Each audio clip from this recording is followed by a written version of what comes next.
देखिए अगर कोई चार्ज है, जैसे सपोज करिए कि ये कोई स्टैटिक चार्ज है, तो स्टैटिक चार्ज के अराउंड आपको इलेक्ट्रिक फील्ड मिलेगा। तो जो स्टैटिक चार्ज है, मूव नहीं कर रहा है चार्ज, वो क्या चीज क्रिएट करता है? Static charge creates electric field, ये इलेक्ट्रिक फील्ड को क्रिएट करता है। अगर कोई चार्ज मूव कर रहा है, ये सपोज करिए कि क्यू चार्ज है और ये मूव कर रहा है, तो जो मूविंग चार्ज है, moving charge creates electric field and magnetic field. तो जो मूविंग चार्ज है वो इलेक्ट्रिक फील्ड और मैग्नेटिक फील्ड दोनों क्रिएट करता है, ठीक है। और जो करंट कैरिंग कंडक्टर है, अगर किसी कंडक्टर में कोई करंट फ्लो कर रही है, तो जो करंट कैरिंग कंडक्टर है वो सिर्फ current carrying conductor creates magnetic field around it.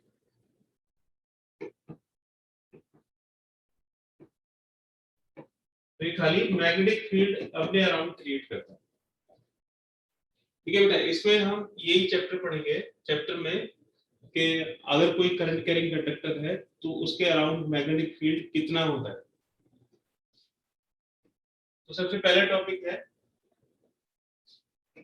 Biot-Savart law. Biot-Savart law,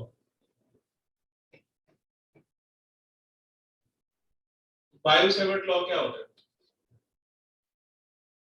it describes magnetic field, magnetic field around an element of a conductor carrying current, ठीक है। तो अगर किसी कंडक्टर में करंट है तो उसके अराउंड कितना मैग्नेटिक फील्ड होगा, ये उस चीज को डिस्क्राइब करता है। जैसे सपोज करिए कि ये कोई कंडक्टर है और इस कंडक्टर में आई करंट, और ये कोई इसका एलिमेंट है, एक छोटा सा एलिमेंट है PQ, जिसकी लेंथ DL के इक्वल, ठीक है। इसका हम यहाँ पे इसके अराउंड किसी पॉइंट पे सपोज करिए P पॉइंट पे मैग्नेटिक फील्ड निकालना चाहते हैं, तो P पॉइंट पे जो मैग्नेटिक फील्ड होगा इस करंट कैरिंग कंडक्टर की वजह से, तो dB हम उसको लिखेंगे क्योंकि एक छोटे से एलिमेंट की वजह से, तो हम dB को P पे निकालना चाहते हैं। और उसके बारे में कौन बताता है? ये बायो-सेवर्ट लॉ बताता है। तो अगर हम इसके सेंटर से, करंट एलिमेंट के सेंटर से इसको ज्वाइन करें, तो ये जो वेक्टर है इसको हम रेडियस वेक्टर से डिनोट करते हैं, R वेक्टर से इसको लिखते हैं। अब सपोज करिए कि जो लेंथ एलिमेंट है और ये जो रेडियस वेक्टर है, इसके बीच में थीटा एंगल है, और ये जो कंडक्टर है इसमें I करंट, ठीक है। तो जो मैग्नेटिक फील्ड है वो किन किन चीजों के ऊपर डिपेंड करता है? तो ये जो मैग्नेटिक फील्ड का मैग्नीट्यूड है dV, एक तो करंट के ऊपर डिपेंड करता है, एक लेंथ एलिमेंट की लेंथ के ऊपर डिपेंड करता है, जो एंगल है उसके साइन के ऊपर डिपेंड करता है, यानी कि साइन थीटा, और R स्क्वायर के इनवर्सली प्रोपोर्शनल। जो dV है वो I के डायरेक्टली प्रोपोर्शनल होता है, DL के डायरेक्टली प्रोपोर्शनल होता है, साइन थीटा के डायरेक्टली प्रोपोर्शनल होता है, और R स्क्वायर के इनवर्सली प्रोपोर्शनल होता है। इसका मतलब हुआ कि जो dV है वो ideal sine theta upon R square के डायरेक्टली प्रोपोर्शनल होता है। तो dV is directly proportional to IDL sin theta divided by R square. जब साइन ऑफ प्रोपोर्शनलिटी को हटाते हैं, ये साइन ऑफ प्रोपोर्शनलिटी हटाएंगे तो एक कांस्टेंट आएगा, और जैसे 1/4 पाई एप्सिलॉन नॉट लिखते हैं ना, उसी तरह से यहाँ पे म्यू नॉट अपॉन 4 पाई आता है, ठीक है। तो देखिए कि दोनों में क्या समानता है इलेक्ट्रिक फील्ड में और मैग्नेटिक फील्ड में। ये जैसे 1/4 पाई एप्सिलॉन नॉट होता है ना कांस्टेंट, तो 1/4 पाई तो सेम ही रहता है, और ये जो 1/एप्सिलॉन नॉट है ये म्यू नॉट होगा, यानी कि जहां जहां पे एप्सिलॉन नॉट आएगा म्यू नॉट 1/ε0 की प्लेस पर आएगा। तो इलेक्ट्रिक फील्ड वाले बहुत सारे फॉर्मूले इससे आपको बिल्कुल मैचिंग करते हुए मिलते हैं। तो मैग्नेट के केस में जहां पे भी 1/ε0 होगा वहां पे म्यू नॉट की सिमिलरिटी आपको मिलेगी। तो 4 पाई तो अपनी प्लेस पे ही है, जैसे 1/4πε0 होता है, ε0 का रेसिप्रोकल हो गया म्यू नॉट, तो ये म्यू नॉट अपॉन 4 पाई और ideal sine theta upon R square. ठीक है, और जो मैग्नेटिक फील्ड है उसकी यूनिट होती है टेस्ला। ठीक है, तो जो एसआई यूनिट है मैग्नेटिक फील्ड की टेस्ला, और उसको हम कैपिटल टी से डिनोट करते हैं। तो जो कैपिटल टी है ये टेस्ला को रिप्रेजेंट करेगा और ये इसका यूनिट होगा। तो इसका जो मैग्नीट्यूड है वो मैग्नेटिक फील्ड का करंट एलिमेंट की वजह से वो इतना है, mu naught upon 4 pi ideal sine theta upon R square. अब इसमें जो म्यू नॉट अपॉन 4 पाई है उसकी वैल्यू क्या होगी? म्यू नॉट अपॉन 4 पाई 10⁻⁻7 के इक्वल होता है। Mu naught upon 4 pi is equal to 10⁻⁻7। इसकी यूनिट हो जाएगी टेस्ला मीटर स्क्वायर, ये मीटर स्क्वायर इससे मल्टीप्लाई हो जाएगा, फिर ये एम्पियर नीचे चला जाएगा और डीएल मीटर भी नीचे चला जाएगा, मीटर से इसकी एक बार कैंसिल हो जाएगी, तो हो जाएगा 10⁻⁻7 टेस्ला मीटर पर एम्पियर। ये म्यू नॉट अपॉन 4 पाई की वैल्यू। अगर आपको खाली म्यू नॉट की वैल्यू निकालनी है तो म्यू नॉट हो जाएगा 4 पाई इंटू 10⁻⁻7 टेस्ला मीटर पर एम्पियर इंटू म्यू नॉट है, जैसे एप्सिलॉन नॉट होता है इलेक्ट्रिकल परमिटिविटी, इसको हम बोलते हैं मैग्नेटिक परमिएबिलिटी। तो this is called magnetic permeability of free space. तो ये फ्री स्पेस की मैग्नेटिक परमिएबिलिटी होती है। तो जब भी आप इसको किसी मीडियम में रखेंगे, अगर आप किसी मीडियम में मैग्नेटिक फील्ड निकालना चाहते हैं, डीवी इन अ मीडियम, ठीक है, तो ये जो म्यू नॉट है ये म्यू आर से मल्टीप्लाई हो जाएगा और फिर ये फॉर्मूला बन जाएगा mu R into mu naught upon 4 pi ideal sine theta upon R square. और ये जो म्यू आर है इसको हम बोलते हैं रिलेटिव मैग्नेटिक परमिएबिलिटी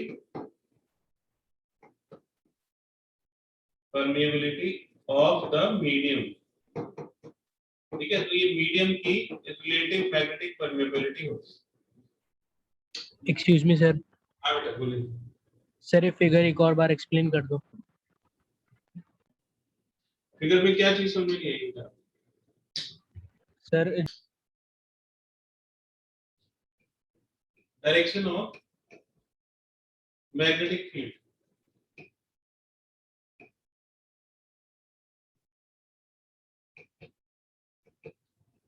ठीक है, इन बायो-सेवर्ट लॉ, तो जो हमने बायो-सेवर्ट लॉ में मैग्नेटिक फील्ड पढ़ा है उसकी डायरेक्शन को डिस्कस करेंगे, उसकी डायरेक्शन कैसे निकालें। जैसे ये सपोज करिए कि कोई प्लेन है, ये पूरा एक प्लेन है, हॉरिजॉन्टल प्लेन है और इसमें ये वायर कुछ इस तरह से पड़ा हुआ है, ये वायर है और इस वायर का ये कोई करंट एलिमेंट है ए बी, है ना, और जो करंट की डायरेक्शन है किस तरफ है? लेफ्ट से राइट की तरफ करंट है इसमें। ठीक है, इसमें लेफ्ट से राइट की तरफ करंट जा रही है। तो ये जो एक कंडक्टर है इसमें करंट आई है और हमें इस वाले पॉइंट के ऊपर मैग्नेटिक फील्ड फाइंड करना है। पी पॉइंट है जिस पे हमें मैग्नेटिक फील्ड फाइंड करना है। तो बायो-सेवर्ट लॉ में हमने पढ़ा था कि जो करंट एलिमेंट ये डीवी, इसकी सपोज करिए कि लेंथ डीएल के बराबर है, इसकी जो लेंथ है वो डीएल के इक्वल है। तो इसकी वजह से जो मैग्नेटिक फील्ड है वो हमने पढ़ा कि mu naught upon 4 pi ideal sine theta upon R square के इक्वल होता है। डीएल तो इसकी लेंथ हो गई, आर क्या है? इसके सेंटर से ये डिस्टेंस जो है वो आर है, थीटा ये करंट एलिमेंट वेक्टर और radius vector. Current element vector current की डायरेक्शन में होता है ना, तो ये जो करंट एलिमेंट वेक्टर है ये करंट की डायरेक्शन में, मतलब राइट साइड की तरफ जा रहा है, और सेंटर से पॉइंट की तरफ ये रेडियस वेक्टर है, इन दोनों के बीच में थीटा एंगल। हम चाहते हैं कि पी के ऊपर जो मैग्नेटिक फील्ड होगा डीवी, इसकी डायरेक्शन निकालना चाहते हैं कि इसकी डायरेक्शन क्या होगी। तो जो डायरेक्शन है डीबी की, डायरेक्शन ऑफ डीबी, ठीक है। अब मैं इसको वेक्टर लिख रहा हूं, तो ये मैग्नेटिक फील्ड जो है वो वेक्टर हो गया। इसकी डायरेक्शन होती है along IDL cross R, IDL cross R. R vector तो आप समझ रहे हो, इसके सेंटर से पी पॉइंट की तरफ जो वेक्टर है वो आर वेक्टर। आइडियल वेक्टर कौन सा वेक्टर होता है? In the direction of current. तो जिस तरफ करंट की डायरेक्शन होती है उस तरफ ही आइडियल वेक्टर होता है, ठीक है। तो करंट लेफ्ट से राइट की तरफ जा रही है, तो ये जो आइडियल वेक्टर है, ये आई और डीएल का जो प्रोडक्ट है वो तो उसका मैग्नीट्यूड हो गया, और जो डायरेक्शन है वो करंट की डायरेक्शन में होगा। क्रॉस प्रोडक्ट आपने सीखा हुआ है, आपको बस ये देखना है कि भाई आइडियल क्रॉस आर किस डायरेक्शन में होगा। तो आप अगर इसमें देखोगे क्रॉस प्रोडक्ट में, तो क्रॉस प्रोडक्ट आपको बताता है कि अगर क्लॉकवाइज रोटेशन है, अगर क्लॉकवाइज रोटेशन है आइडियल से आर की तरफ, ठीक है, तो पहले से दूसरे वेक्टर की तरफ अगर क्लॉकवाइज रोटेशन आ रही है, तो जो मैग्नेटिक फील्ड है वो परपेंडिकुलरली डाउनवर्ड्स होगा। यानी कि जो मैग्नेटिक फील्ड है वो इस प्लेन में अंदर नीचे की तरफ जाएगा, ठीक है। तो जो मैग्नेटिक फील्ड की डायरेक्शन है वो परपेंडिकुलरली डाउनवर्ड्स होगी। तो क्रॉस को समझिए और डॉट को समझिए, ये क्रॉस और ये डॉट। क्रॉस का मतलब होता है परपेंडिकुलरली डाउनवर्ड्स या इनवर्ड्स टू द प्लेन, यानी कि वो प्लेन में परपेंडिकुलर अंदर की तरफ जाएगा। तो ये जैसे प्लेन है तो इसमें मैग्नेटिक फील्ड ऊपर से अंदर की तरफ नीचे की तरफ जाएगा, और ये जो डॉट का साइन है ये परपेंडिकुलरली अपवर्ड्स को डिनोट करता है, परपेंडिकुलरली अपवर्ड्स या आउटवर्ड्स को डिनोट, ठीक है। तो ये कब आता है? ये तब आता है, डाउनवर्ड तब आता है जब क्लॉकवाइज रोटेशन होता है। किससे किसके तरफ? आइडियल से आर की तरफ अगर क्लॉकवाइज रोटेशन आता है तो परपेंडिकुलर टू द प्लेन होगा, और अगर एंटी क्लॉकवाइज आता है, एंटी क्लॉकवाइज आता है तो परपेंडिकुलरली आउटवर्ड्स या अपवर्ड्स टू द प्लेन होगा, ठीक है। तो यहाँ पे जो मैग्नेटिक फील्ड होगा वो इस प्लेन में अंदर की तरफ जाएगा, यानी कि मैग्नेटिक फील्ड कुछ इस तरह से होगा, ये ऊपर से आएगा नीचे की तरफ जाएगा, ठीक है। तो मैग्नेटिक फील्ड की डायरेक्शन इस तरह से होगी, और ये वायर के अराउंड होता है। मतलब ये जो मैग्नेटिक फील्ड लाइंस है ये क्लोज लूप बनाती है, मतलब ये वायर को घेर के रखता है इस तरह से, प्लेन में अंदर की तरफ नीचे की तरफ जाएगा, आइडियल क्रॉस आर, ठीक है। आप इसको एक दूसरी तरह से भी याद रख सकते हैं, बहुत इजी मेथड है इसको याद रखने का, वो मैं इधर लिख रहा हूं, ठीक है। इसके कुछ स्टेप्स हैं। Turn your face, turn your face along current, ठीक है। तो आपको अपना फेस जो है वो करंट की डायरेक्शन में रखना है। जैसे मैं देखिए कि ये जैसे करंट की जो डायरेक्शन है वो इस तरह से है, तो मैंने अपना फेस भी करंट की डायरेक्शन में रख लिया। फिर मुझे देखना है कि जिस पॉइंट पे मुझे फील्ड फाइंड करना है वो मेरे राइट हैंड साइड की तरफ है या लेफ्ट हैंड साइड की तरफ। तो आप बताइए कि ये जो पी पॉइंट है, अगर आपने ये जो डायग्राम बना हुआ है बोर्ड के ऊपर, और आपने अपना फेस अगर करंट की डायरेक्शन में करा हुआ है, तो जो पी पॉइंट है वो आपके राइट साइड में पड़ रहा है या लेफ्ट साइड में पड़ रहा है? Sir right. है ना। तो आपका फेस अगर करंट की तरफ है, point, if point is towards your right, towards your right, अगर पॉइंट आपके राइट की तरफ होगा तो रोटेशन क्लॉकवाइज आएगा, क्योंकि आपके जो फेस की डायरेक्शन है वो तो करंट की डायरेक्शन हो गई, और राइट की तरफ आपका क्लॉकवाइज रोटेशन होगा। तो जो मैग्नेटिक फील्ड है, then magnetic field will be inverse. ये इतना सिंपल है जिसकी कुछ हद नहीं।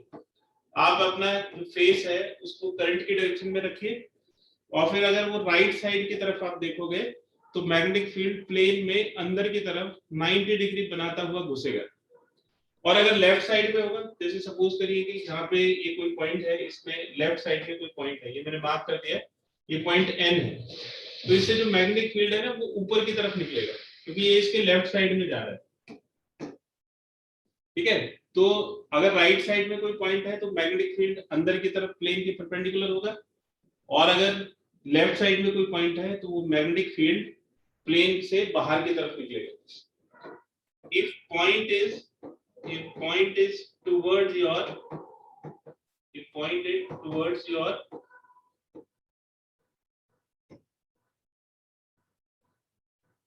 left, then B will be upwards or outwards।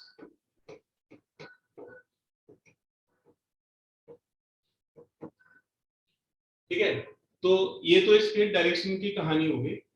अब इसका वेक्टर फॉर्मूला देखिए, वेक्टर फॉर्मूला किस तरह से लिखेंगे। तो वेक्टर फॉर्मूला इस तरह से होता है mu naught upon 4 pi ideal cross R, ideal cross R divided by R cube. ठीक है, ये इसका वेक्टर फॉर्मूला है। ठीक है बेटा, इसको नोट करिए, फिर और डिस्कस करते हैं। तो थोड़ा क्रॉस प्रोडक्ट को रिवाइज कर लेते हैं। जैसे हम दो वेक्टर्स का क्रॉस प्रोडक्ट करते हैं, जैसे a क्रॉस b, तो इसकी वैल्यू होती है मैग्नीट्यूड ऑफ a और मैग्नीट्यूड ऑफ b, दोनों के बीच के एंगल का साइन। और क्योंकि ये एक वेक्टर क्वांटिटी है इसलिए n कैप, n कैप की डायरेक्शन देखिएगा बेटा, n कैप की डायरेक्शन क्या होती है। अगर आप a से b की तरफ एंटी क्लॉकवाइज रोटेशन बनाते हो तो ये जो n कैप है ये अपवर्ड्स होगा प्लेन में, जो a के भी परपेंडिकुलर होगा और b के भी परपेंडिकुलर होगा। तो इसमें सबसे इंपॉर्टेंट चीज है कि जो a क्रॉस b है वो दोनों के परपेंडिकुलर होगा, यानी कि a cross b is perpendicular to a as well as a cross b is perpendicular to b। ठीक है, तो वो उस प्लेन में जो मैग्नेटिक फील्ड आएगा वो उस प्लेन में नहीं आएगा जिसमें करंट होगा और जिसमें रेडियस वेक्टर होगा, क्योंकि जो क्रॉस प्रोडक्ट है वो हमेशा उस प्लेन के परपेंडिकुलर होगा। तो अगर एंटी क्लॉकवाइज रोटेशन होगा तो अपवर्ड होगा, और अगर क्लॉकवाइज रोटेशन होगा a से b की तरफ, जैसे ये a वेक्टर है ये b वेक्टर है, a से b की तरफ चलोगे क्लॉकवाइज रोटेशन, तो जो नॉर्मल वेक्टर है वो डाउनवर्ड्स होगा टू द प्लेन। तो हमने जो अभी एक फॉर्मूला देखा था मैग्नेटिक फील्ड वेक्टर का, उसको हमने लिखा था mu naught upon 4 pi I DL cross R divided by R cube. ठीक है, तो ये जो आइडियल क्रॉस आर है, तो आइडियल क्रॉस आर तो उसकी डायरेक्शन को बताएगा।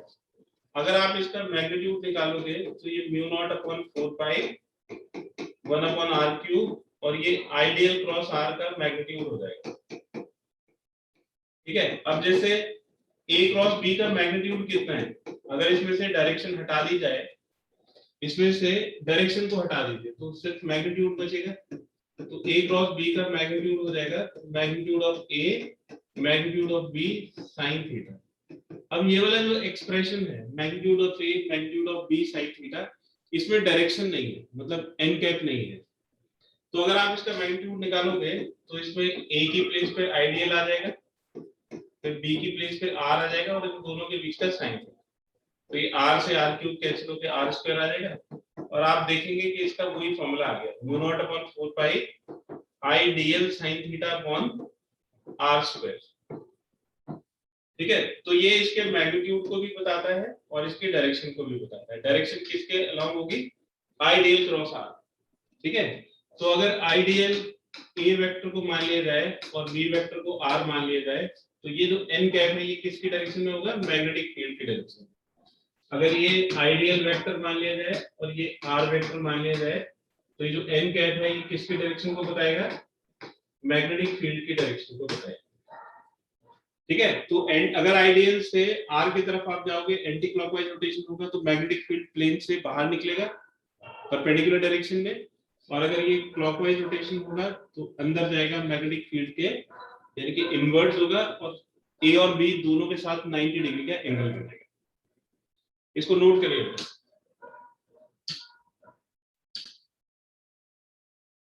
अब देखिए बेटा, ये जो डायरेक्शंस हैं, द 6 डायरेक्शंस जो हम जनरली 6 डायरेक्शंस पे डील करते हैं वो कौन कौन सी होती है। एक तो हॉरिजॉन्टल प्लेन में 4 डायरेक्शंस होते हैं, ये जैसे एक हॉरिजॉन्टल प्लेन है तो इसमें आपको 4 डायरेक्शंस मिलेंगे। ठीक है, ये आपके राइट साइड की तरफ ईस्ट होगा और लेफ्ट साइड की तरफ वेस्ट। ठीक है, फिर आपके सामने की तरफ ये नॉर्थ होगा हॉरिजॉन्टल डायरेक्शन में और उसके ऑपोजिट साउथ होगा। फिर ऊपर की तरफ वर्टिकल डायरेक्शन में अपवर्ड डायरेक्शन होगी और नीचे की तरफ बिल्कुल उसके ऑपोजिट डाउनवर्ड डायरेक्शन होगी। ठीक है, तो ये 6 डायरेक्शंस के लिए हम कुछ स्टैंडर्ड यूनिट वेक्टर्स का यूज करेंगे। जैसे ईस्ट के लिए हम यूज करेंगे आई कैप, तो आई कैप ईस्ट डायरेक्शन को डिनोट करेगा, तो वेस्ट को डिनोट करेगा माइनस आई कैप। ठीक है, नॉर्थ जे कैप से डिनोटेड होगा और साउथ माइनस जे कैप से, अपवर्ड के कैप से और डाउनवर्ड होगा माइनस के कैप से।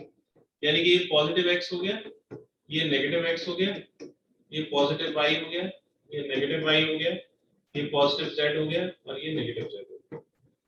ठीक है, तो ये 3 डायमेंशन में हमने इन 6 डायरेक्शंस को बता दिया। ठीक है बेटा, तो ये जो है डायरेक्शंस हो गई और इसके जो रूल्स हैं क्रॉस प्रोडक्ट के, ठीक है, वो क्या रूल्स होते हैं? जैसे आई क्रॉस जे, ये एक साइक्लिक रोटेशन में चलता है। आई क्रॉस जे किसके इक्वल होता है, याद होगा आपको? ठीक है, ये एक साइकिल में चलता है। आप किसी भी दो को क्रॉस प्रोडक्ट करो तो तीसरा आ जाएगा। तो ये मैंने एंटी क्लॉकवाइज एक साइकिल बना दी आई जे के एक साइकिल में, तो आप किसी भी दो को क्रॉस प्रोडक्ट करोगे इस साइकिल में तो तीसरा वाला आ जाएगा। आई क्रॉस जे के, फिर जे क्रॉस के करोगे तो तीसरे वाला आई हो जाएगा, और के क्रॉस आई करोगे तो तीसरे वाला जे हो जाएगा। अगर आप इस ऑर्डर को रिवर्स करते हो, ठीक है, तो सर नेगेटिव आ जाएगा, ये नेगेटिव आ जाएगा। तो जे क्रॉस आई माइनस के इक्वल हो जाएगा, के क्रॉस जे माइनस आई के इक्वल हो जाएगा और आई क्रॉस के माइनस जे के। ठीक है, इसका यूज कैसे करना है इसको अभी डिस्कस करते हैं, आप इसको नोट करिए। देखिए, इन अ ओवरहेड पावर लाइन, ये खंभों के ऊपर जो तार गए हुए होते हैं, ये एक पावर लाइन है, ओवरहेड है,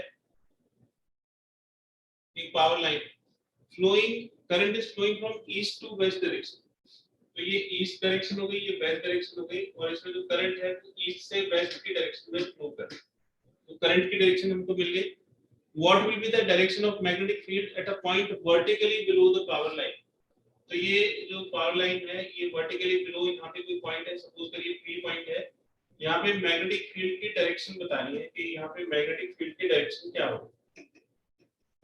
तो जो डायरेक्शन ऑफ डीबी है वो किसके अलोंग होती है? वो होती है आईडीएल क्रॉस आर के अलोंग। आर वेक्टर, जहाँ पे करंट एलिमेंट सपोज कर लीजिए कि ये करंट एलिमेंट है और ये आर वेक्टर हो गया नीचे की तरफ टुवर्ड्स द पॉइंट, और आइडियल वेक्टर किस तरफ हो गया? ये आइडियल वेक्टर हो गया करंट की डायरेक्शन। दोनों के बीच में कितने डिग्री का एंगल है? 90 डिग्री का एंगल, आइडियल क्रॉस आर। तो आइडियल की डायरेक्शन किससे डिनोट करेंगे? वेस्ट। किस तरफ जाएगा waste? Minus I cap, minus I cap. तो ईस्ट हो गया आई कैप और वेस्ट हो गया माइनस आई कैप। तो ये जो आइडियल की डायरेक्शन है ये हो गई माइनस आई कैप, और आर किस तरफ हो जाएगा बेटा? R minus J cap, vertically downwards, vertically downwards मतलब माइनस के कैप। तो ये इसके अलोंग होगा, माइनस से माइनस कट जाएगा, आई क्रॉस के अलोंग। आई क्रॉस के किसके इक्वल होता है बेटा? आई क्रॉस के इज माइनस जे, है ना, और माइनस जे किसको डिनोट करता है? जे हो जाएगा नॉर्थ और माइनस जे हो जाएगा साउथ। तो मैग्नेटिक फील्ड किसकी तरफ होगा? साउथ की तरफ। Magnetic field is towards south. तो इस तरह से हम अगर वेक्टर्स को यूज करेंगे तो बड़ा आसान। इसमें एक रूल भी पढ़ाया जाता है, Fleming's left hand rule. Left hand rule भी क्रॉस प्रोडक्ट को बताता है। जैसे ये मेरा लेफ्ट हैंड है, तो ये आप जब भी आप इसको, ये जो फर्स्ट फिंगर है मिडिल फिंगर, ये आई हो गया, ठीक है, फिर ये जे हो गया और ये अपवर्ड हो गया के। तो आई क्रॉस जे के को डिनोट करता है। तो ये वाली जो फिंगर है मिडिल फिंगर, ये आइडियल को डिनोट करेगा, और जो थंब के पास वाली फिंगर है वो आर हो गया, और जो थंब है वो आपका मैग्नेटिक फील्ड की डायरेक्शन को बताएगा। तो इसको याद रखने की जरूरत नहीं है, फिंगर आप एडजस्ट करते हो उसमें काफी गलती हो जाती है, लेकिन ये वाला जो रूल है ये बड़ा सिंपल है, आप एक रूल्स याद करेंगे, आई क्रॉस जे के इक्वल होता है, और बड़ी आसानी से आप इसके डायरेक्शंस को बता सकते हो। तो इसलिए मैं क्रॉस प्रोडक्ट को प्रेफर करता हूँ। ठीक है, इसका नेक्स्ट क्वेश्चन देखिए, आप इसको ट्राई करिए नेक्स्ट क्वेश्चन को खुद से और बताइए कि इसकी क्या डायरेक्शन होगी। डायरेक्शन बतानी है इसकी।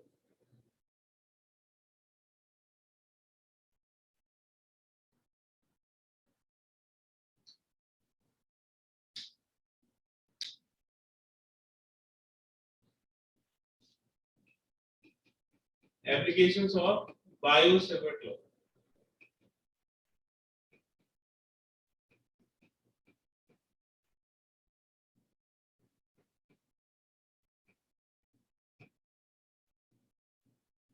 ठीक है, इसकी पहली एप्लीकेशन है magnetic field at the centre of a circular coil.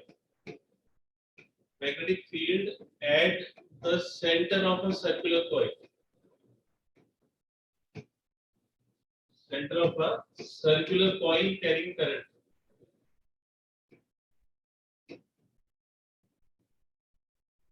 तो मैग्नेटिक फील्ड का मतलब है कि आपको उसका मैग्नीट्यूड भी बताना है और साथ साथ उसकी डायरेक्शन भी बतानी है कि उसकी डायरेक्शन क्या होगी। तो देखिए, सपोज करो कि ये कोई हॉरिजॉन्टल प्लेन है और इस हॉरिजॉन्टल प्लेन में एक सर्कुलर लूप रखा है। ठीक है, ये एक सर्कुलर लूप है इस प्लेन के अंदर, सर्कल है जो आपको इलिप्स की तरह दिख रहा है क्योंकि हम ये फिगर 3 डायमेंशन में बनाना चाहते हैं।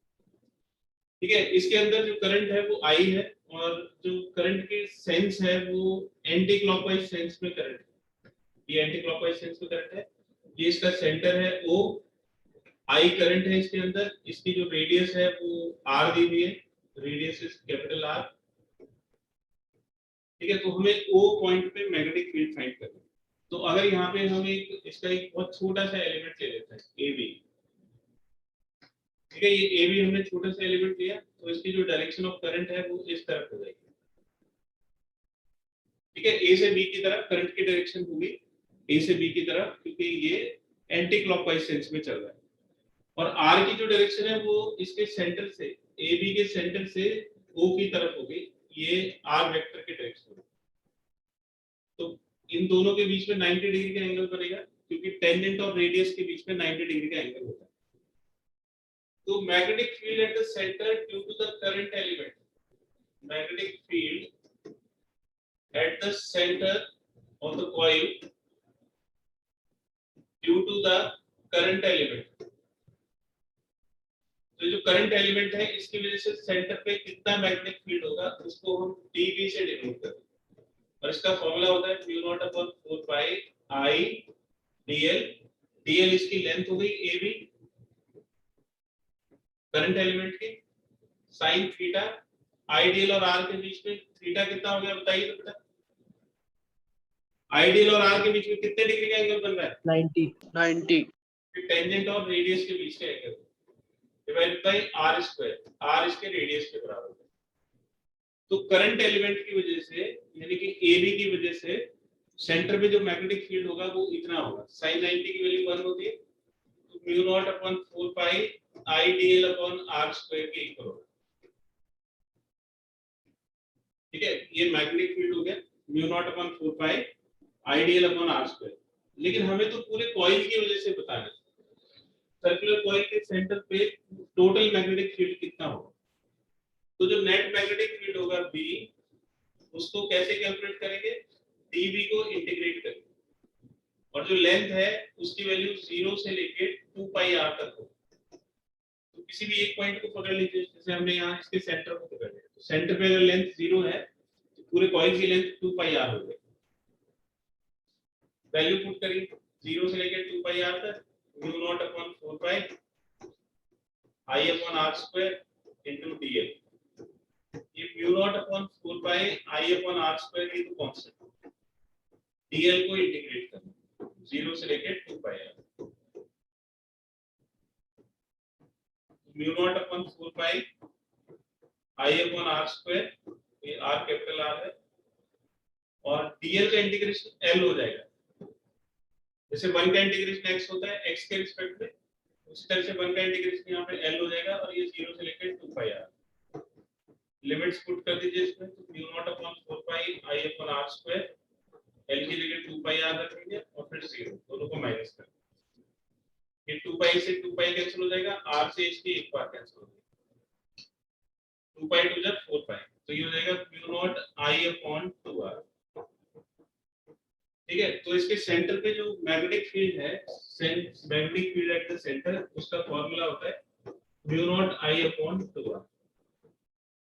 और डायरेक्शन के लिए आपको हमेशा उसी चीज का ध्यान रखना है कि आइडियल क्रॉस आर, आप बताइए कि आइडियल क्रॉस आर में किस तरह का रोटेशन है बेटा?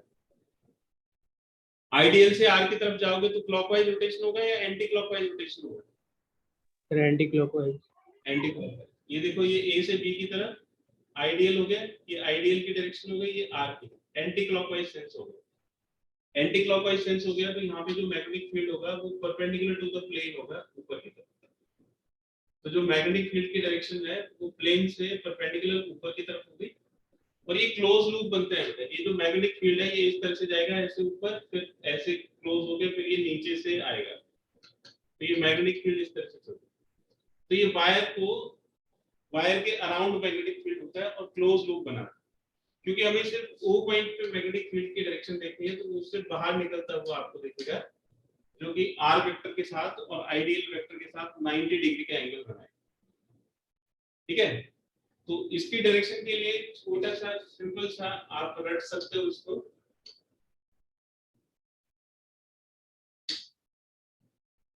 तो डायरेक्शन के लिए आप ये चीज याद रख सकते हो, डायरेक्शन ऑफ मैग्नेटिक फील्ड। तो ये करंट के सेंस के ऊपर डिपेंड करता है। Direction of magnetic field depends on the sense of the current, on the sense मतलब direction of current। ठीक है, अगर ये लूप है, इसमें एंटी क्लॉकवाइज सेंस में करंट है, तो मैग्नेटिक फील्ड सेंटर पे ऊपर की तरफ होगी। ठीक है, और अगर इसमें क्लॉकवाइज सेंस में करंट है, तो मैग्नेटिक फील्ड सेंटर पे डाउनवर्ड टू द प्लेन। ठीक है, तो जैसे वो लेफ्ट और राइट का रूल आपको बताया था कि भाई कंडक्टर है उस तरफ अपना फेस करके खड़ा हुई है, वो इसमें भी लागू कर सकते हो। आप अगर यहाँ पे खड़े हो, इस वाले पॉइंट पे खड़े हो, करंट की तरफ अपना फेस करिए, तो ये आपके राइट की तरफ आएगा, राइट की तरफ आएगा, इसलिए मैग्नेटिक फील्ड इनवर्स हो। इसमें अगर आप फेस अपना इसकी तरफ करते हैं, ठीक है, तो ये वाला जो पॉइंट है ये आपके लेफ्ट की तरफ आएगा, और अगर ये लेफ्ट की तरफ पॉइंट होगा तो मैग्नेटिक फील्ड अपवर्ड होगा। तो जो बायो सेवर्ट वाला लॉ है कि भाई लेफ्ट राइट वाला, वो हमेशा काम करेगा, और ये लूप के लिए आप ये भी याद रख सकते हो। ठीक है, तो सेंटर पे मैग्नेटिक फील्ड हो गया, म्यू नॉट एरिया निकाला क्लास 9th में, जैसे सेक्टर का एरिया निकाला होगा, उसी तरह से वही फॉर्मूला मैग्नेटिक फील्ड के लिए भी लगता है। Magnetic field due to an arc of a circle, an arc of a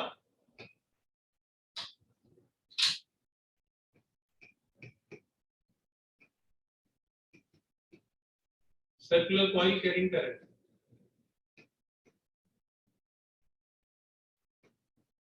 तो अगर कोई सर्कुलर कॉइल है और उसका आप एक आर्क लेते हैं, है ना, तो जैसे ये सपोज करिए कि ये सर्कुलर कॉइल है और आपने इसका एक आर्क सपोज कर लिया है कि ये वाला जो आर्क है ये ए बी हो। ठीक है, और इसके सेंटर पे हमें मैग्नेटिक फील्ड निकालना है ए बी की वजह से। तो ये कंडक्टर कुछ इस तरह से है और ये इसके साथ थीटा एंगल बना है, इसमें करंट इस सेंस में एंटी क्लॉकवाइज सेंस में है, तो उसके सेंटर पे कितना मैग्नेटिक फील्ड होगा। ठीक है, तो इसमें तीन चीजें जानने की जरूरत है। Magnetic field at centre, magnetic field at O due to arc A B, तो ए बी की वजह से कितना मैग्नेटिक फील्ड होगा। तो जो मैग्नेटिक फील्ड है वो लेंथ के ऊपर डिपेंड करता है, तो जिस हिसाब से लेंथ कम हुई है सर्कुलर आर्क की, उसी हिसाब से मैग्नेटिक फील्ड कम हो जाएगा। तो ये जो थीटा अपॉन 2 पाई थीटा की वैल्यू होगी, थीटा अपॉन 360 डिग्री लिख सकते हैं या 2 पाई लिख सकते हैं। तो डिग्री में तो थीटा अपॉन 360 डिग्री हो जाएगा, रेडियन में यूज करोगे तो थीटा अपॉन 2 पाई इनटू पूरे कॉइल का जितना मैग्नेटिक फील्ड होता है mu naught I upon 2r। तो बिल्कुल जैसे एरिया ऑफ सेक्टर हम कैलकुलेट करते हैं उसी तरह से मैग्नेटिक फील्ड सेंटर पे r की वजह से कितना होगा theta upon 360 degree into mu naught I upon 2r के इक्वल। अगर सेमी सर्कल होगा तो थीटा की वैल्यू कितनी हो जाएगी 180 डिग्री, और अगर क्वाड्रेंट होगा तो थीटा की वैल्यू 90 डिग्री हो जाएगी। अब ये दो वायर और है, एक AO, तो magnetic field at O due to conductor AO की वजह से कोई मैग्नेटिक फील्ड नहीं होगा, और magnetic field at O due to conductor OB इसकी वजह से भी कोई मैग्नेटिक फील्ड नहीं होगा। तो रूल ये है कि अगर कोई कंडक्टर है तो कंडक्टर के एक्सिस पे उसकी वजह से कोई मैग्नेटिक फील्ड नहीं, ठीक है। तो अगर किसी कंडक्टर में आई करंट है तो उसके एक्सिस पे यानी कि उस डायरेक्शन में कोई भी मैग्नेटिक फील्ड नहीं होगा। आगे इसका डेरिवेशन भी आएगा कि ये मैग्नेटिक फील्ड जीरो क्यों होता है उसका भी, लेकिन अभी वो नहीं समझा जा सकता है। तो अभी आप इसको रट लीजिए कि magnetic field at the axis of a straight conductor, magnetic field at the axis of a straight conductor, ठीक है। तो अगर कोई स्ट्रेट कंडक्टर है तो उसके एक्सिस पे जो मैग्नेटिक फील्ड है वो जीरो होता है। तो magnetic field at the axis of a straight conductor is zero. तो ये जो स्ट्रेट कंडक्टर है AO ये उसका एक्सिस का पॉइंट हो गया, BO का भी ये एक्सिस का पॉइंट हो गया, तो इसलिए इसका मैग्नेटिक फील्ड जीरो हो गया। अगर हम थीटा को यहाँ पे 60 डिग्री लिखते हैं तो ये मैग्नेटिक फील्ड कितना हो जाएगा 60 upon 360 into mu naught I upon 2r। तो इस तरह से, और इसकी डायरेक्शन क्या होगी, डायरेक्शन मैग्नेटिक फील्ड की एंटी क्लॉकवाइज सेंस में जो मैग्नेटिक फील्ड है वो डॉट की डायरेक्शन में होता है। डॉट मतलब परपेंडिकुलरली अपवर्ड्स, तो जो मैग्नेटिक फील्ड है वो परपेंडिकुलरली अपवर्ड्स डायरेक्शन में होगा, ठीक है। नोट करिए please.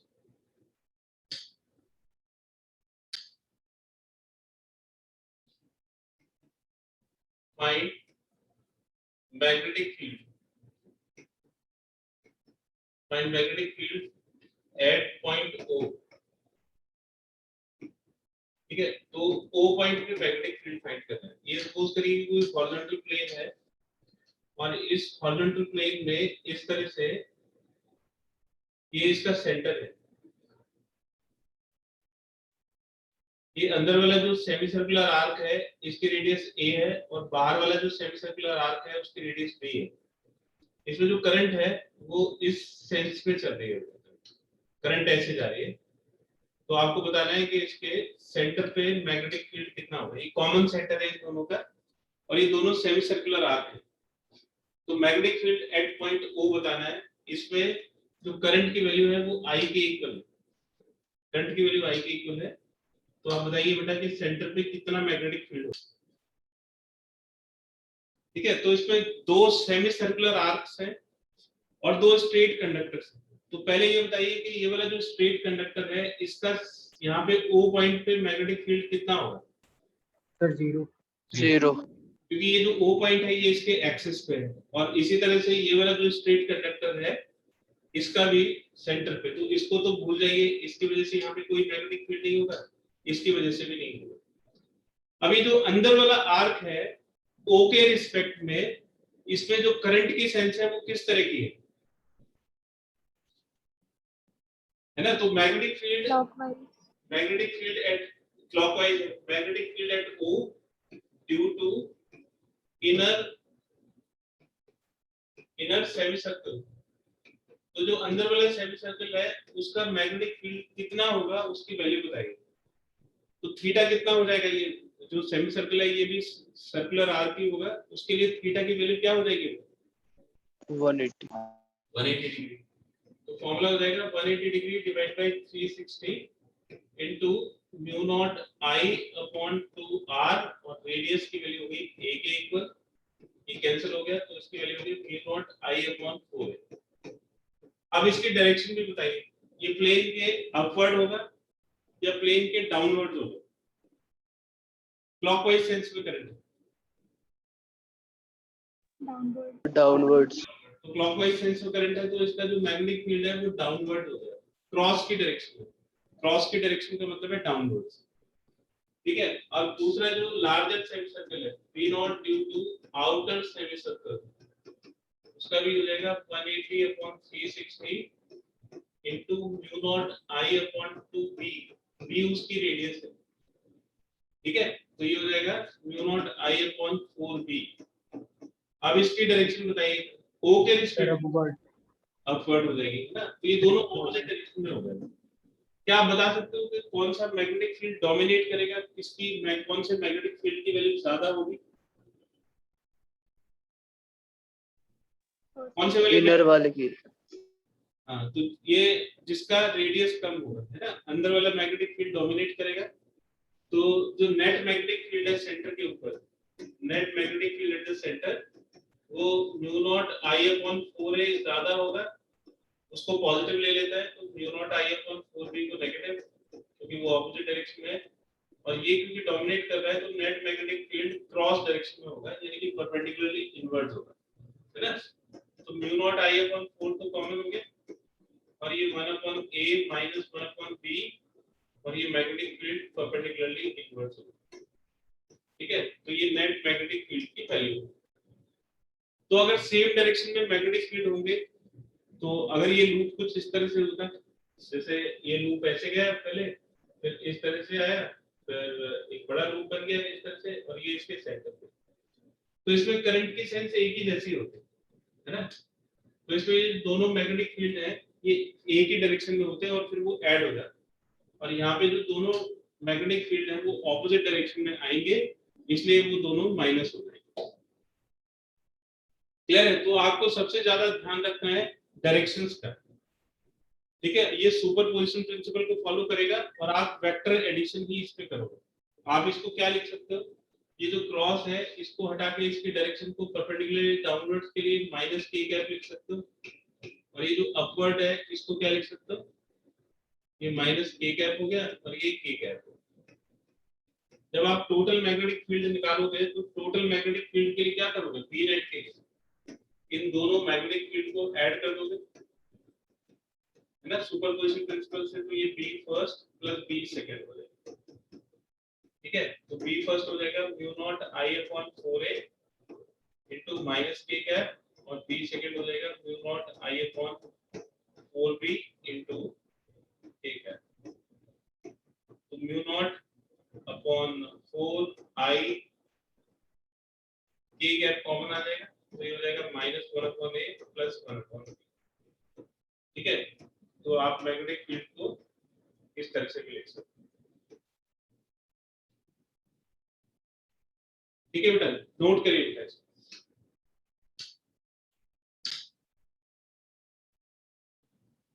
Magnetic field at the axis of a circular coil carrying current, ये बड़ा इंपॉर्टेंट है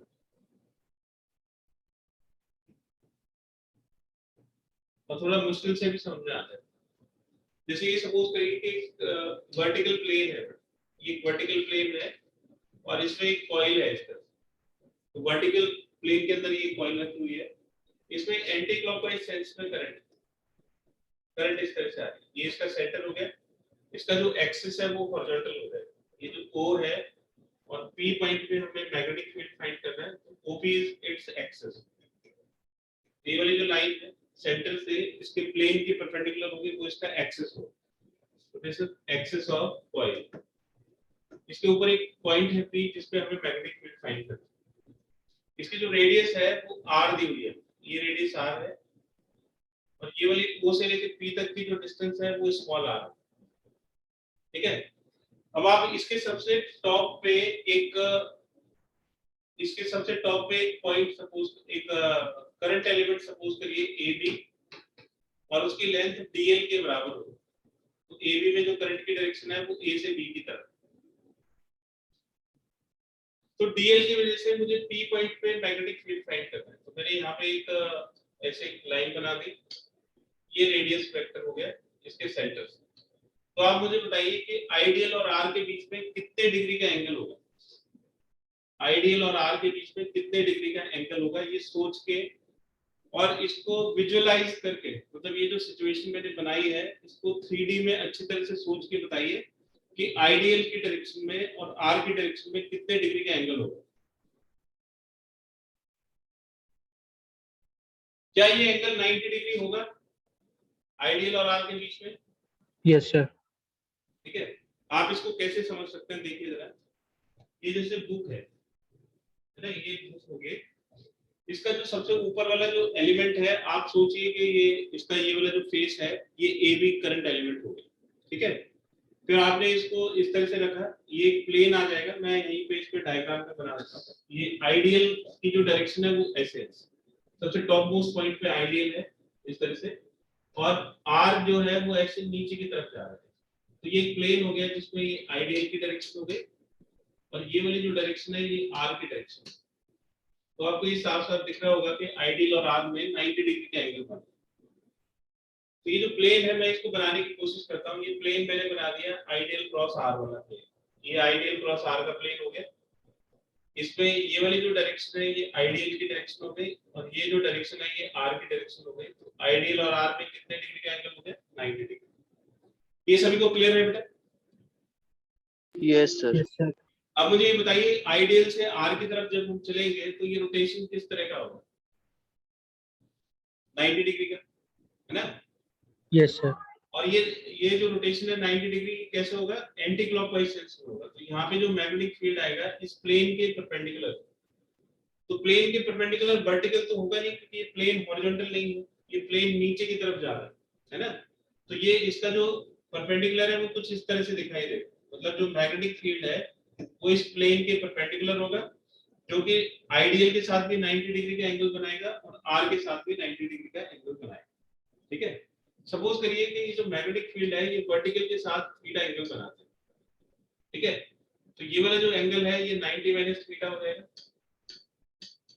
है ना? क्योंकि ये प्लेन आर वेक्टर हो गया, ये उसके परपेंडिकुलर हो गया, तो टोटल 90 डिग्री है, तो ये वाला एंगल थीटा हो जाएगा। ठीक है, ये ज्योमेट्री किसी को समझ में नहीं आई बेटा? सबको क्लियर है ना? ये अगर हम इस वाले एंगल को थीटा लेते हैं, डीबी के साथ वर्टिकल की डायरेक्शन थीटा है, तो ये एंगल 90 माइनस थीटा हो जाएगा और ये एंगल थीटा बचेगा। ये सभी को क्लियर है?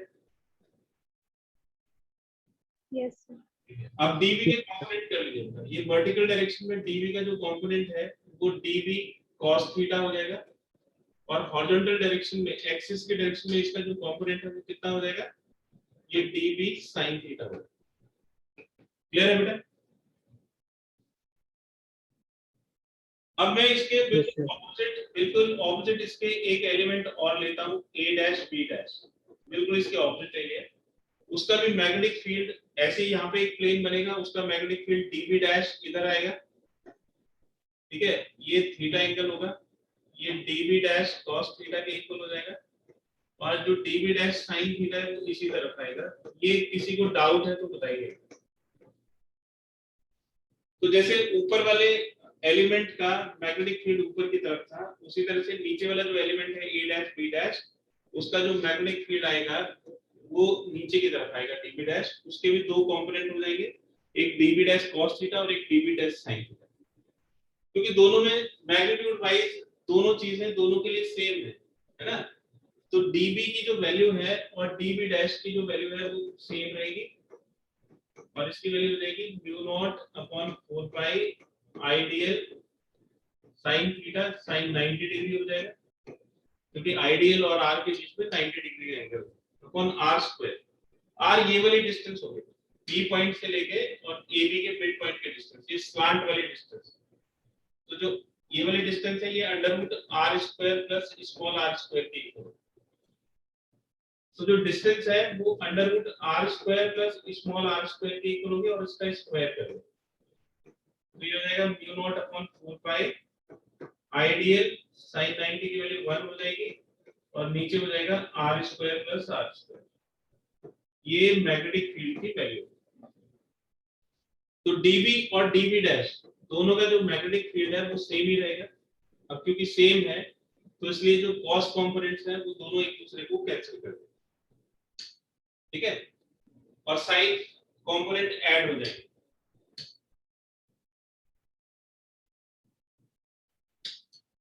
So here we see that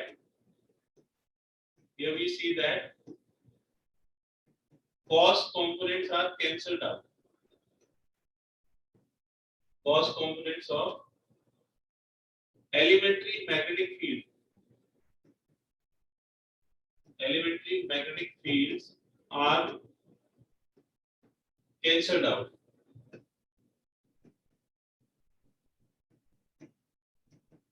ठीक है, तो ये जो cos वाले कंपोनेंट है ये दोनों एक दूसरे को कैंसिल कर देंगे। इसी तरह से इस कॉइल में हर एक एलिमेंट के ऑपोजिट आपको एक एलिमेंट मिलेगा, जैसे ए बी के ऑपोजिट ए डैश बी डैश, उससे थोड़ा आगे चलोगे एक और आ जाएगा एलिमेंट, तो वो ऑपोजिट एलिमेंट वाले जो कॉस कंपोनेंट है वो कैंसिल हो जाएंगे और साइन वाले जो कंपोनेंट है वो ऐड हो जाएंगे। तो जो मैग्नेटिक फील्ड होगा पी पे वो डीबी साइन थीटा का इंटीग्रेशन। ये किसको समझ में नहीं आया बताइए? पी पॉइंट पे जो मैग्नेटिक फील्ड होगा वो डीबी साइन थीटा का इंटीग्रेशन होगा। हमने सिर्फ दो एलिमेंट लिए हैं तो इस वजह से हमें सिर्फ दो एलिमेंट दिखाई दे रहे हैं, लेकिन इस कॉइल में टोटल कितने एलिमेंट्स होंगे बेटा? इनफाइनाइट एलिमेंट्स होंगे। तो ये जो डीबी साइन थीटा है इस तरह के बहुत सारे एलिमेंट्स होंगे जिनको हमें ऐड करना पड़ेगा, ठीक है। तो इन सारे एलिमेंट्स को ऐड करने के लिए हम क्या यूज करेंगे? इंटीग्रेशन का साइन यूज करेंगे, ठीक है। तो इसमें dv की वैल्यू डाल दीजिए। dv हमने निकाला हुआ है mu naught upon 4 pi I dl upon r square plus small r square. Sine theta की वैल्यू डाल दीजिए। साइन थीटा की वैल्यू क्या हो जाएगी? साइन थीटा इज परपेंडिकुलर यानी कि r upon hypotenuse under root r square plus r square,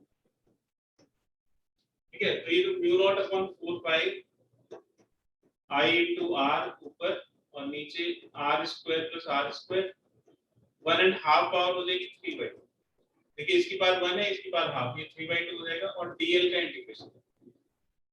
तो अगर ऐसे ऐसे सारे एलिमेंट्स को ऐड कर दिया जाए तो क्या रिजल्ट आएगा? dl का इंटीग्रेशन बताइए। अगर dl जैसे सारे एलिमेंट्स को ऐड कर दिया जाए तो क्या रिजल्ट आने वाला है? L सर्कमफेरेंस आ जाएगी सर्कुलर कॉइल की। तो सर्कुलर कॉइल की सर्कमफेरेंस कितनी हो जाएगी? 2 पाई r के इक्वल होगा। ये 2 पाई से 4 पाई कट जाएगा 2 टाइम्स, तो ये हो जाएगा mu naught i radius square divide by 2 and r square plus r square की पावर 3/2, ठीक है। तो ये मैग्नेटिक फील्ड हो गया एक्सिस के ऊपर, ठीक। तो सर्कुलर कॉइल के एक्सिस पे जो मैग्नेटिक फील्ड होता है उसका ये फॉर्मूला होता है mu naught i into r square divide by 2 r square plus small r square whole raise power 3/2, ठीक है। इसके डायरेक्शन को और समझ लीजिए बेटा। इसकी डायरेक्शन क्या होगी? 2 मिनट और लगेगा। अगर ये कोई जैसे वर्टिकल प्लेन में कोई कॉइल है इस तरह से और इस कॉइल में एंटी क्लॉकवाइज सेंस में करंट, तो इसके एक्सिस पे जो मैग्नेटिक फील्ड है वो बाहर की तरफ, ठीक है, प्लेन से बाहर की तरफ। और अगर इसमें क्लॉकवाइज सेंस में करंट है तो तब ये मैंने कॉइल को बना दिया इस तरह से और ये क्लॉकवाइज सेंस में करंट है, ठीक है। तो इसका जो मैग्नेटिक फील्ड है एक्सिस पे वो अंदर की तरफ, ठीक है। तो जिस तरफ से आप देख रहे हो, अगर आप राइट साइड की तरफ से देख रहे हो और आपको जो करंट की डायरेक्शन है वो एंटी क्लॉकवाइज सेंस में दिख रही है तो मैग्नेटिक फील्ड आपको अपनी तरफ दिखाई देगी। और अगर आपको क्लॉकवाइज सेंस में करंट दिख रही है ना, तो मैं लिख भी देता हूँ ये एंटी क्लॉकवाइज हो गई और ये क्लॉकवाइज। तो जिस तरफ से देख रहे हो उस तरफ से क्लॉकवाइज दिखेगी तो मैग्नेटिक फील्ड कॉइल की तरफ होगा, और अगर एंटी क्लॉकवाइज दिख रही है करंट की डायरेक्शन तो मैग्नेटिक फील्ड उससे अवे होगा।